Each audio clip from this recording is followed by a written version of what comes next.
Hello, folks. Happy 4th. And today we are going to talk about what is really the process of renovation and the most cost effective and the best plan for renovation and what is the best way to finance that. So our show continue. We do not really spend any time whatsoever on our bios, our intros, or anything. We have Gali Lama with us, and Gali Lama, go ahead, take it away. Well, Ask Rich, me the question. I'm super excited about this topic because we're going to get into renovation, the Yeah. planning side, and then also the financing side. But where your expertise comes in, Rich, is on the front end on what's the smartest way for somebody to plan for a renovation before they even start swinging a hammer. So that would be my first question to you. What are those things that people want to prepare for? Okay. So basically, I can tell you the process, but you're the money guy, and you're going to tell us where we're going to get the money to do this. But I always, as you know, my company name is Renovation, maximize the value. So you cannot maximize the value if you don't plan well. Because a lot of time I have seen people, they just have afterthoughts. And that's the reason renovation budgets go out of budget. This is the problem we have in our profession, that people never finish on time and they never really finish on budget. And Right. part of the problem is that they don't have their plan right. I have seen many people, they start their kitchen renovation and then they say, oh my God, I should have end up doing the floor afterwards. And that's really exactly the wrong sequence. So it's very, very important to have the right sequencing. But before sequencing, you need to have the right plan. And actually, I do have a video on kitchen renovation, and that's what I do talk about, that, if you're doing the kitchen renovation, what should be your sequence? And matter of fact, one of my clients asked me that question, and I wrote down and I spell it out step by step. I don't have that in front of me. If you guys want to go that detail, you should watch that video. But over here, I'm just going to talk briefly on overall plan. Yeah. So whatever you are trying to do in life, it's best that if you talk to whoever your partner is, whether that is your business partner or home partner, your spouse or your significant other, you need to sit down and write down the plan together. So you guys are in this thing together. And then look at what the budget is and then stick with your plan. So, for example, if you are going to do a kitchen renovation, please think ahead of time that do you need to also do the floors. It is not a good idea, do your kitchen now. Well, everything is doable, but it's not going to work cost effectively and time effectively for you if you have afterthoughts on, for example, the floor. Even in the kitchen, I want to give you example. A lot of time people say, oh, my appliances are fine, I want to use the same appliances.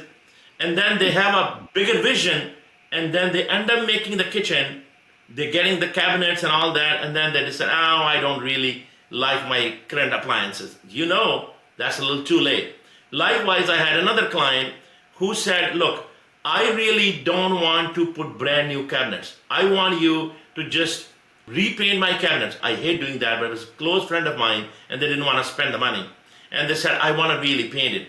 And then, of course, I end up bringing people who do such a good painting job. They actually take the cabinets apart, they put it in the factory, they fill all the holes, and they make it look like brand new. Then, of course, they were 30-inch only cabinets, whereas the height demanded 42-inch. Actually bringing my carpenter and my vision, and we put a lot of pieces. We put 5 pieces above their kitchen and made it look beautiful. And they could not, now when they couldn't recognize it, they were not originally thinking of changing the counters. They said, we want to use the same counters. They were great counters, they're saying. But when the cabinets came out so good, they said, oh, we want to really change the counters because the counters don't look good now. This is like one thing led to another, and their island was only 60-inch wide. And now they're having after that it should be 90-inch or 100-inch. So then I told them, look, now you just step aside and let me try to do the damage control. But I just kind of told them that it would have been much better if you had decided these things ahead of time. Correct. So lesson learned is that you need to plan well, and then you need to really think that what exactly is your need. If your need is to have a wider counter, then you please decide ahead of time. And then also now when you're doing a wider counter and you're not using new cabinets, you're using old cabinets, then you need to plan and need to buy a similar cabinet, paint, even though you're buying brand new, but you still need to paint the same tone of color, even though it's white, but white has different tones too. Right. And then I guess I tell you one more thing, that since they end up changing the counters as well, what happened is basically now they want to use the backsplash, and we already put the light rail. Now we had to take the light rail out and take a lot of pieces out and put the pieces back. It was almost 2 days of extra labor and a lot of wastage, maybe even $3,000 to $5,000 more than they would have spent if they would have planned better.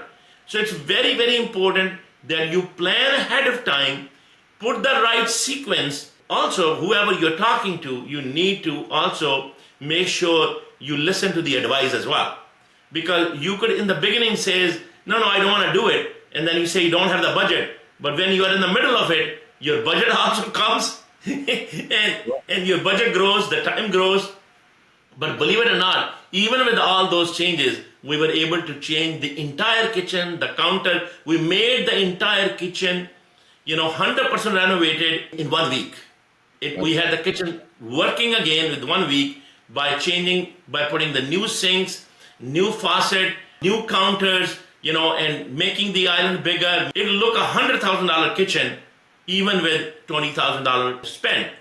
Because of all the expertise we were able to, I don't know if you guys can envision that we were able to put the pieces of wood on top of the existing kitchen, and we put 5 pieces staggered so it doesn't look like monotone. It looked like part of the cabinet, Yeah, that's amazing. Then the other thing was that cabinets were old. It's very difficult to match the old cabinet with the new cabinet because we had to add the cabinet. So we then end up custom building the pieces in the back so they all look the same type of panels. We made those panels in the house. But the most important thing I want to say is that you need to have the right sequence. If you're going to even do the kitchen, you need to have the right sequence even inside the kitchen. For example, another client I had, they said, we do not want to do inbuilt pantry. Their pantry was made out of a regular closet. And now we are putting brand new kitchen. Once they put brand new kitchen, they realized that pantry does not go well because now it's an Oxford mist kitchen. It's a beautiful kitchen, but that pantry was looking very ugly. It was a white color plaster pantry. Yeah. So then they said, could you please change the pantry? And then we end up cutting the pantry. And when you have to cut the pantry, you cannot have exact dimensions. So we had to use our imagination and put some fillers and put some design on the fillers so that at the end of the day, it looked like one piece, And then this was the client who made a mistake. I told them that you need to change the floor, but they didn't listen. And now they're saying, I wish we would have changed the floor.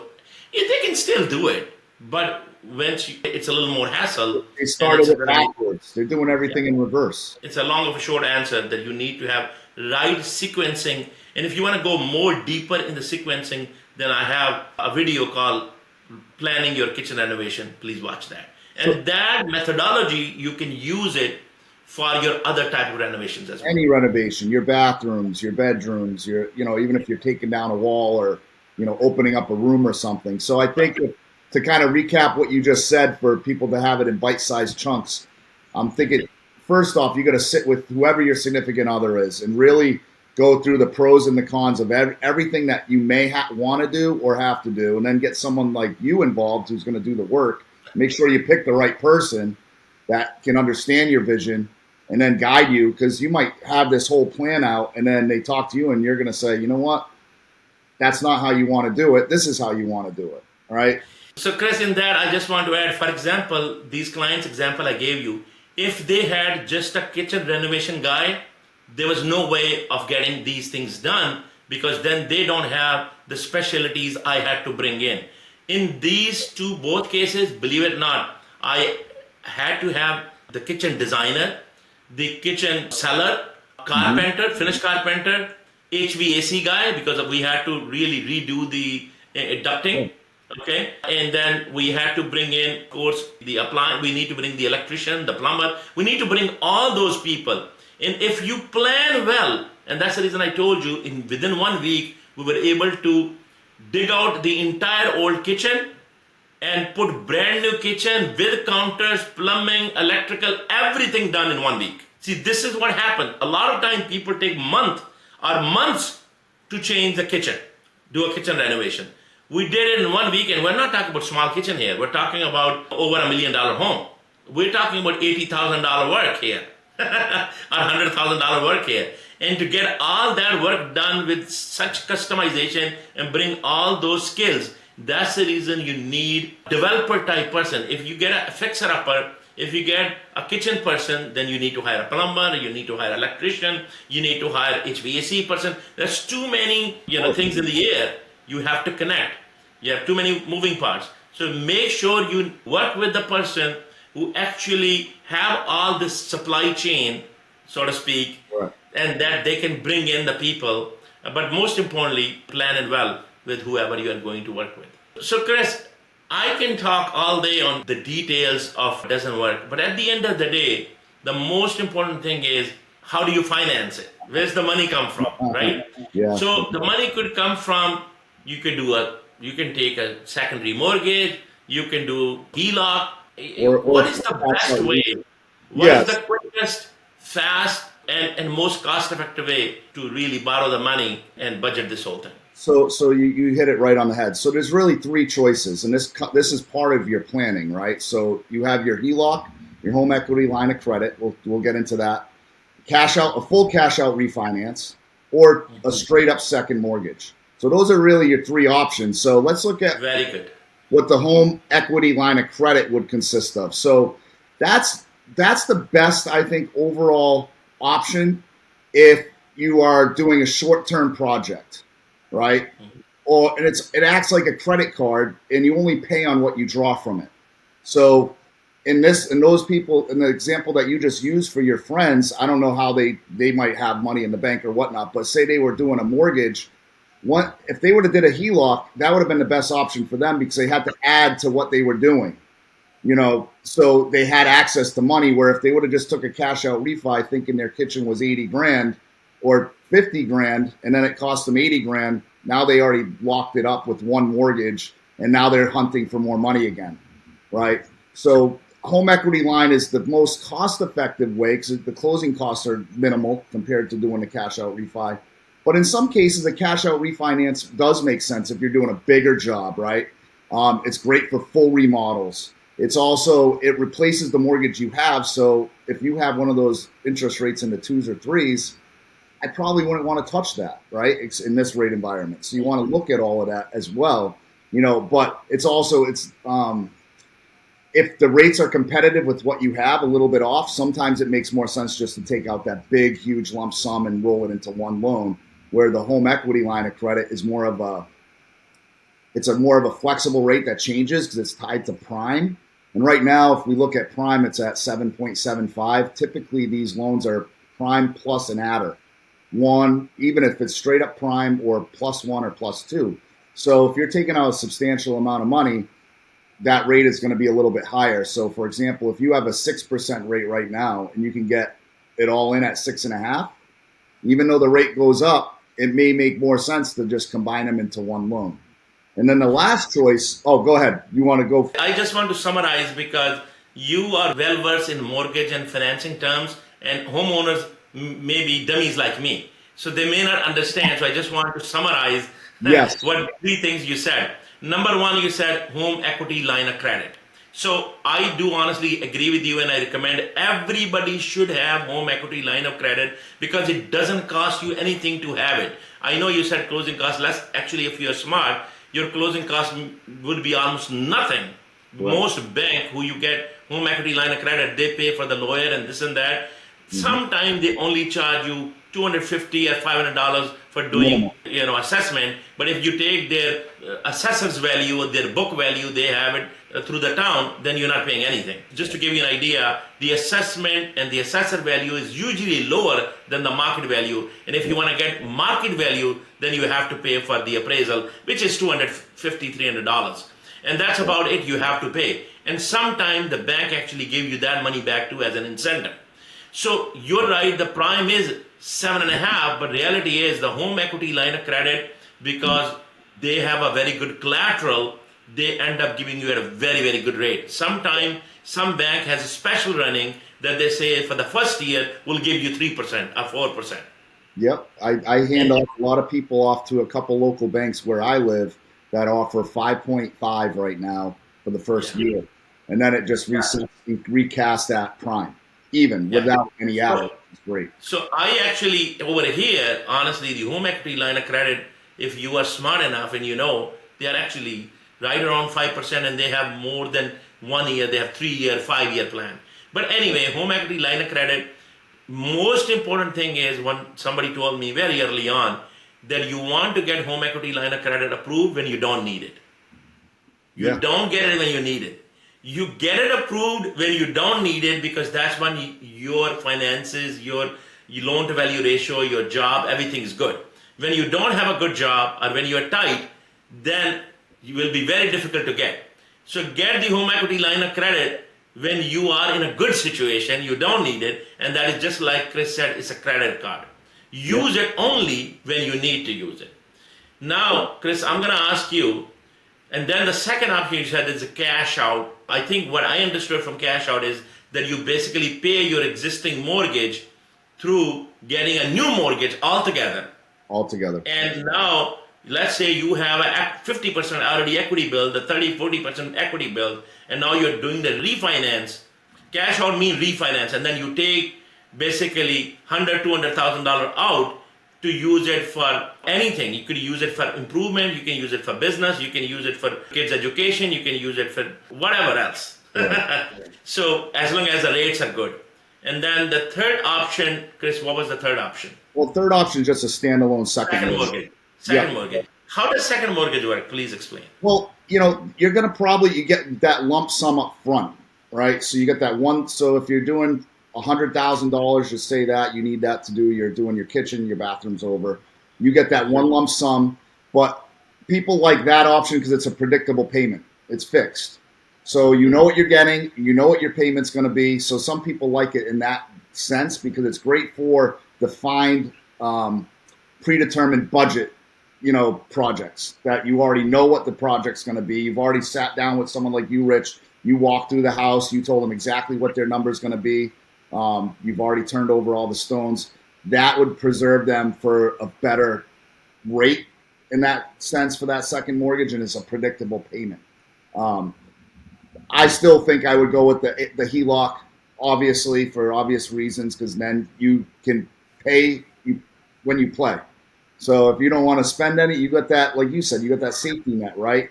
But there's two other options too. There's the Fannie Mae has a home style project for renovations, and that's wrapped up in one loan. So say, for example, you want to put an addition onto your house, right?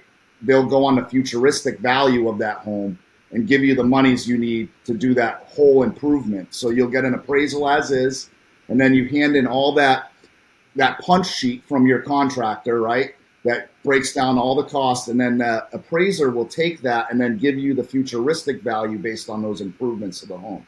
And FHA also has one called the 203K loan. So they have an easy 203K, simple. It's like $35,000, so perfect for like a kitchen, on a smaller house, not quite the kitchen that you were doing, like on a huge, beautiful, big house. But if you're going under 35, it's limited documentation for that. So really, you have the HELOC, just a cash out refi, a second mortgage, or these renovation loan options that you can do if you're doing bigger projects, and they'll go off of the futuristic value of the house based on the project that you're doing. So, Chris, thank you. I think we want to keep it limited today to just up to this point. Next time, we are going to discuss more ideas that if people want to build auxiliary units or secondary units nowadays, in many states, they allow that you can have like a small 700, 1400, 900 square feet unit, which you can actually rent. You can have your basement approved that way in single family home, and then you can legally rent. I mean, it's another thing to rent something and you are not compliant. But if you want to be compliant and you want to build an auxiliary unit, then you can actually build that unit, and then we'll talk about financing of that unit and what are the options. So with that, I think, Chris, today we want to keep it short and sweet, and we want to give people a chance to continue with their families. That's right. Well, thanks, Rich, for having me again on, and please stay tuned for more. This is really fun, Yeah. and I believe people are going to get a lot out of these. And I know you're gonna put your contact, but go ahead and just say if people want to connect with you, what's the best way? People want to connect with me, you can find me on YouTube with the Galley team, with Chris Galley, and then you can also find me on Facebook by my name, Chris Galley. I'm everywhere. If you just punch my name into Google, you'll find me. All right. And my name is Rich Sheikh, and you can find me everywhere as well. But if you want to really look into my YouTube channel, it's at Richvmax, and the same is the Twitter handle, same is the TikTok, at Richvmax. With that, have a happy, healthy, holiday weekend. Enjoy with your family. We'll see you later.